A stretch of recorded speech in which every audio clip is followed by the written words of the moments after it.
दरअसल देश में ऐसे बहुत से लोग हैं जो अपनी राजनीतिक महत्वाकांक्षा के लिए किसी भी हद तक जा सकते हैं। कुछ विपक्षी दल चुनाव नजदीक आते ही विरोध के नाम पर सारी हदें पार कर रहे हैं। किसी राजनीतिक दल या नेता का विरोध करते करते देश के बुनियादी ढांचे पर ही चोट करने की कोशिश होने लगी है।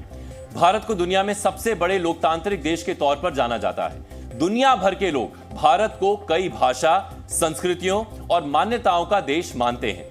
भारत को एक ऐसा देश माना जाता है जो कई रंगों से रंगा है। लेकिन अब देश के कुछ नेताओं को भारत एक देश नहीं लगता है। उन्हें भारत एक उप महाद्वीप नजर आता है जहां कई देश हैं। ये विचार देश विरोधी उन लोगों के विचारों से मिलते हैं जो भारत के टुकड़े करने के सपने देखते हैं और इसमें से कई अलग देश बनाने की कोशिशें कर रहे हैं।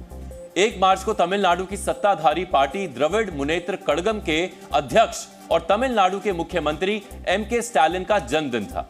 इस दिन डीएमके के ही एक नेता ए राजा ने एक देश के तौर पर की गई भारत की मूलभूत परिकल्पना को ही गलत बता दिया।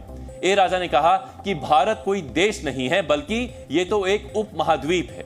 उनके मुताबिक कोई देश तभी एक देश बनता है जब उसकी संस्कृति एक जैसी हो और भाषा भी एक हो। उनके कहने का यह मतलब निकाला जा रहा है कि भारत कोई देश नहीं है बल्कि भारत के अंदर ही कई तरह के देश हैं। ए राजा का कहना है कि जैसे तमिलनाडु एक देश की तरह है जहां तमिल भाषा बोली जाती है और यहां एक ही संस्कृति है। उन्होंने ओडिशा, केरल जैसे राज्यों का भी उदाहरण देकर उनको भी भाषा और संस्कृति के तौर पर अलग देश कहा। आपको हम वो बयान सुनवाते हैं। முதல் பாயிண்ட், இந்தியா ஒரு நாடு அல்ல. நல்லா புரிஞ்சுங்க. இந்தியா எப்போதும் ஒரு நாடு அல்ல. ஒரே நாடுனா ஒரே மொழி, ஒரே பண்பாடு, ஒரே கலாச்சாரம் இருந்தால் ஒரு நாடு. இந்தியா நாடு அல்ல, இந்தியா துணைக்கண்டம், சப்கான்டினென்ட். என்ன காரணம்? இங்க தமிழ் ஒரு தேசம், ஒரு நாடு. மலையாளம் ஒரு மொழி, ஒரு தேசம், ஒரு நாடு. ஒரியா ஒரு தேசம், ஒரு மொழி, ஒரு நாடு. அப்ப இத்தனை தேசிய இனங்களையும் சேர்த்தால் India. So India is not a country, it is a subcontinent. இங்க பல்வேறு பழக்க வழக்கங்கள், பண்பாடு உண்டு. தமிழ்நாட்டுக்கு வந்தா ஒரு பண்பாடு, கேரளாவுக்கு வந்தா ஒரு பண்பாடு, டெல்லிக்கு போனா ஒரு பண்பாடு, ஒரியாவுக்கு போனா ஒரு பண்பாடு. ஏன் மணிப்பூர்ல நாய்கறி சாப்பிட்டாங்க சொன்ன பாரதி உண்மைதான், இன்னமும் சாப்பிட்டு இருக்காங்க, அது ஒரு பண்பாடு. जिस भारत को ए राजा देश नहीं मानते हैं, विडंबना है कि इस देश की जनता ने इन्हें चुनकर संसद में भेजा है। ये यूपीए कार्यकाल में केंद्रीय मंत्री तक रह चुके हैं। मतलब जिस देश के अस्तित्व और परिकल्पना को ए राजा नकारते हैं, उसी देश की संसद में ये शान से बैठते थे। सोचिए, विभाजनकारी विचारधारा रखने वाले ऐसे नेता संविधान की शपथ भी बड़े गर्व से लेते हैं। जनता को ऐसे नेताओं से पूछना चाहिए कि उनमें देश के प्रति श्रद्धा है या नहीं, क्योंकि अगर देश के प्रति श्रद्धा है तभी वो संसद में बैठने के काबिल हैं, नहीं तो उनमें और भारत की संप्रभुता पर खतरा पैदा करने वालों में कोई खास फर्क नहीं है। ए राजा ने केवल एक देश के तौर पर भारत की परिकल्पना पर सवाल नहीं उठाए, बल्कि उन्होंने भारत माता और श्री राम का जिक्र करके सनातन धर्म का भी अपमान किया। எனக்கு ராமாயணத்தில் நம்பிக்கை இல்லை, ராமன் மீது நம்பிக்கை இல்லை. ஆனால் கதையை சொல்றேன், இதுதான் கம்பராமாயணம். அப்ப 4 பேரா அண்ணன் தம்பி பிறந்து ஒரு குறவரை, ஒரு வேட்டுவரை இன்னொரு சகோதரனாக, ஒரு குரங்கை இன்னொரு சகோதரனாக, இன்னொரு குரங்கை 6வது சகோதரனாக ஏற்றுக்கொண்ட ராமாயணத்துக்கு பேர் தான் மனித நல்லிணக்கம் என்று சொன்னால் நீ சொல்ற ஜெய் ஸ்ரீராம். ஆனால் நீ சொல்லுகிற கடவுள் இந்த கடவுள் என்றால், இதுதான் ஜெய் ஸ்ரீராம் என்றால், இதுதான் பாரத மாதாக்கு ஜி என்றால், அந்த ஜெய் ஸ்ரீராமனையும் பாரத மாதாவையும் ஒருபோதும் நாங்கள் ஏற்றுக்கொள்ள மாட்டோம். தமிழ்நாடு ஏற்றுக்கொள்ளாது. कुछ दिनों के अंदर ही लोकसभा चुनाव का बिगुल बजने वाला है। शायद यही वजह है कि ए राजा न सिर्फ सनातन धर्म पर कटाक्ष कर रहे हैं, बल्कि वो सनातन का विरोध करते करते देश विरोधी बयान देने लगे। अब बीजेपी ए राजा के बयान पर आक्रामक हो गई है। बीजेपी नेताओं ने डीएमके ही नहीं, इंडी गठबंधन के नेताओं पर भी सवाल उठाए। इंडी गठबंधन चाहे ए राजा हो, चाहे लालू प्रसाद हो, चाहे राहुल हो, ये सनातन संस्कृति को खत्म करना चाहते हैं। इसीलिए राजा हनुमान को बंदर कहता, हनुमान की ताकत ऐसी होगी उनके गदा से नाश हो जाएगा। क्या भारत की आइडेंटिटी को बदनाम करना इंडिया गठबंधन की फितरत बन गया है? क्या भारतीय आस्था को अपमानित करना उनका पॉलिटिकल एजेंडा बन गया है? क्या भारतीय संस्कृति और संस्कार को पब्लिकली ह्यूमिलिएट करना उनका पॉलिटिकल एजेंडा है? कांग्रेस पार्टी से पूछना चाहूंगा, राहुल गांधी से, सोनिया जी से, प्रियंका से, खरगे साहब से, आप इसको सही मानते हैं? क्योंकि आपको मोदी जी को हटाना है इसलिए उनको गाली पड़ते हैं, अलग विषय है। लेकिन ये जो शब्द we are enemies of Ram, क्या इससे आप एग्री करते हैं? ये सब वो लोग हैं जो हिंदी को गाली निकालते हैं, हिंदुस्तान को खत्म करने की बात करते हैं, टुकड़ों टुकड़ों में देखते हैं, टुकड़ों टुकड़े गैंग का समर्थन करते हैं। ये वो लोग हैं जो अपने राज्यसभा के सांसद जीतने के बाद पाकिस्तान जिंदाबाद के नारे लगाते हैं। ये वो लोग हैं जो भारतीय संस्कृति को कुचलने की बात करते हैं। बनाते तो इंडी गठबंधन है, लेकिन इनका घमंड अहंकार बाहर निकलकर आता है। राम इस देश की आत्मा है और राम रोम रोम में बसा हुआ है। जिनको इनकी जानकारी नहीं है वो ऐसी बातें करते हैं। जहाँ तक परिवारवाद का विषय है, देखिए, भ्रष्टाचार, तुष्टीकरण और परिवारवाद ये भारतीय लोकतंत्र को कमजोर करने वाले ऐसे स्तंभ बन गए थे। इन पे चोट करनी पड़ेगी भारतीय लोकतंत्र को मजबूत करना है तो। इसलिए उन पे व्यक्तिगत टिप्पणी करना कहीं शोभा नहीं देता। लेकिन हम कहते हैं गर्व से कि हम मोदी जी के परिवार के हिस्से हैं, हम मोदी जी के परिवार वाले हैं, ये हम गर्व से कहते हैं। राम के दुश्मन तो पहले से ही थे, ये अब राष्ट्र के दुश्मन भी हो गए हैं। जब इन्होंने ये कहा साफ साफ कि भी हम राष्ट्र को भी नहीं मानते, हम भारत को भी नहीं मानते, भारत एक राष्ट्र है ऐसा मानते ही नहीं है।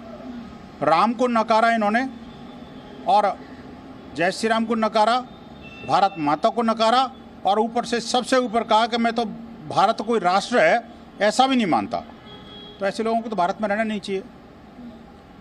और ये उत्तर दक्षिण का जो डिवाइड क्रिएट करने का जो खुद से प्रयास कर रहे हैं ना, ये जो दिवास्वप्न पाल रहे हैं ना, इससे इनको बाज आना पड़ेगा।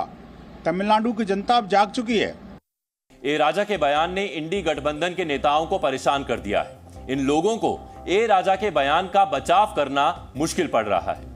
इंडी गठबंधन के लिए ए राजा ही नहीं, डीएमके के अन्य नेताओं की बयानबाजी भी सिरदर्द बन गई है।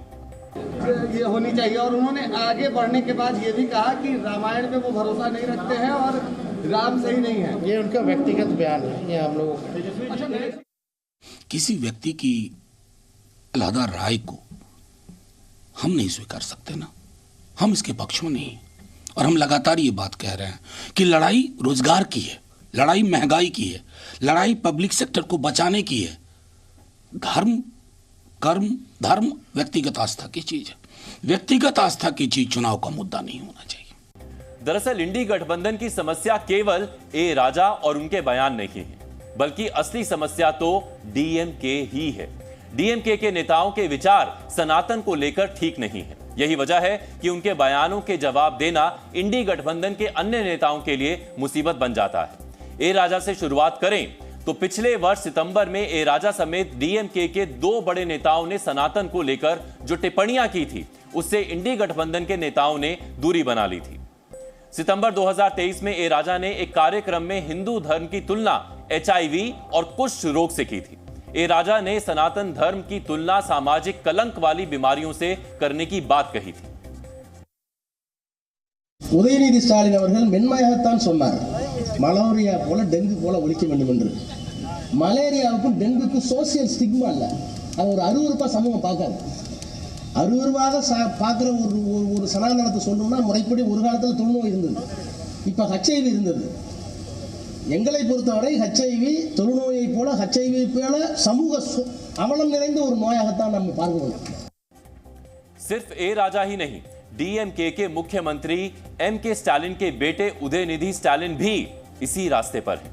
वो भी सनातन धर्म विरोधी कार्यक्रमों का हिस्सा बनते हैं और इसके जरिए वो हिंदू धर्म विरोधी बातें कहते हैं। सितंबर 2023 में उदयनिधि स्टालिन चेन्नई में Tamil Nadu progressive writers artist association के कार्यक्रम में शामिल हुए। इस कार्यक्रम का शीर्षक था सनातन ओलिप्पु महानाडु, जिसका अर्थ है सनातन का समूल नाश करने के लिए सम्मेलन। यहां उन्होंने हिंदू धर्म को लेकर कहा कि कुछ चीजों का सिर्फ विरोध नहीं होना चाहिए, बल्कि उन्हें जड़ से खत्म करना चाहिए। उदयनिधि स्टालिन ने सनातन धर्म की तुलना डेंगू, मलेरिया और कोरोना वायरस से की थी। இந்த சனாதன ஒழிப்பு மாநாட்டில் வாழ்த்துரை வழங்கும் வாய்ப்பை தந்த இந்த மாநாட்டு ஏற்பாட்டுக் குழுவுக்கு முதற்க என்னுடைய வணக்கத்தையும் நன்றியும் நான் தெரிவித்துக் கொள்கின்றேன். இந்த மாநாட்டுடைய தலைப்பே மிகவும் சிறப்பாக அமைந்திருக்கின்றது. சனாதன எதிர்ப்பு மாநாடு என்று போடாமல் சனாதன ஒழிப்பு மாநாடு என்றும் நீங்கள் இதை போட்டிருக்கிறீர்கள், இதை அழைத்திருக்கிறீர்கள், இந்த நிகழ்ச்சிக்கு பெயரிட்டீர்கள். அதற்கு என்னுடைய வாழ்த்துக்கள். சிலவற்றை நாம் ஒழிக்கத்தான் வேண்டும், எதிர்க்க முடியாது. கொசு, டெங்கு காய்ச்சல், மலேரியா, கொரோனா இதையெல்லாம் நம்ம எதிர்க்கக்கூடாது, ஒழித்து கட்ட வேண்டும். அப்படிதான் இந்த சனாதனம். சனாதனம் என்பதை எதிர்ப்பதை விட ஒழிப்பதே நாம் செய்ய வேண்டிய முதல் காரியமாகும். எனவே இந்த மாநாட்டிற்கு மிக பொருத்தமான தலைப்பு வைத்திருக்கிறீர்கள், அதற்கு என்னுடைய பாராட்டுகள். சனாதனம்னா என்ன? சனாதனம் அப்படிங்கிற பெயரே சமஸ்கிருதத்திலிருந்து வந்ததுதான். சனாதனம் समत्वத்திற்கும் समूह नीतिக்கும் எதிரானது. इससे एक बात साफ हो जाती है कि डीएमके के नेताओं के मन में हिंदू धर्म के प्रति कितना जहर है।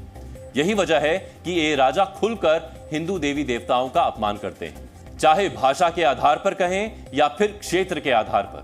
लेकिन डीएमके उत्तर भारतीयों के साथ भेदभाव वाले विचार भी रखती है, उनको दोयम दर्जे के नागरिक की तरह देखती है।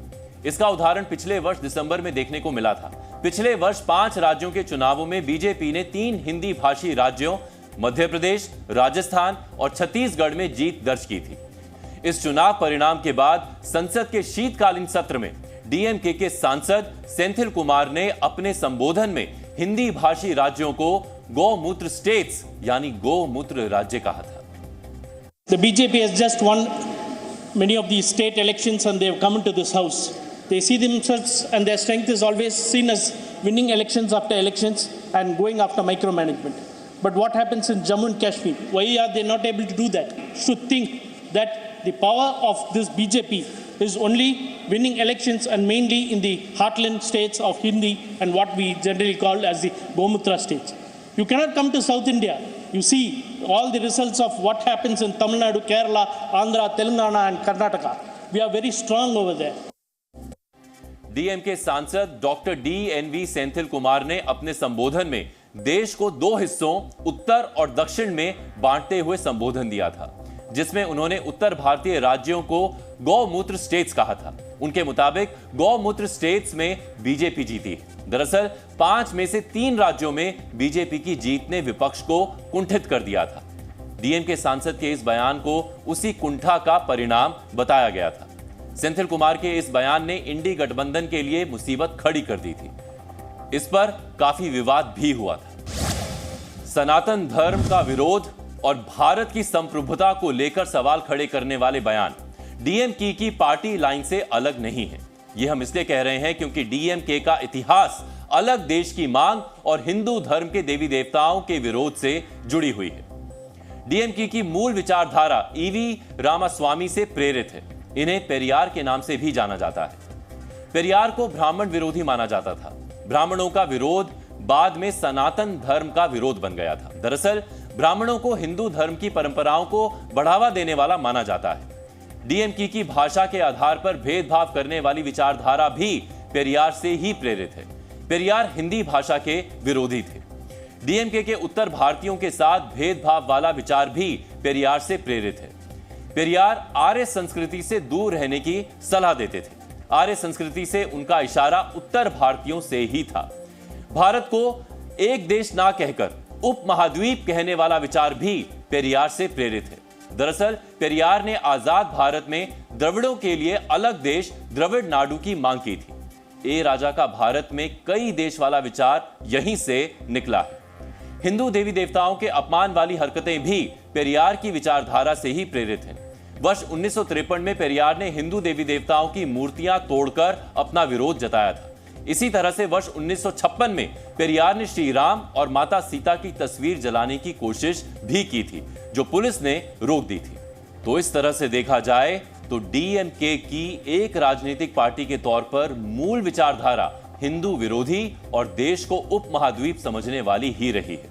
ऐसे में जब ए राजा, सेंथिल कुमार या उदयनिधि जैसे नेता विवादित बयान देते हैं तो उनकी नजर में ये उनकी गलती नहीं होती, बल्कि उनकी मूल सोच ही वही है। जी न्यूज़।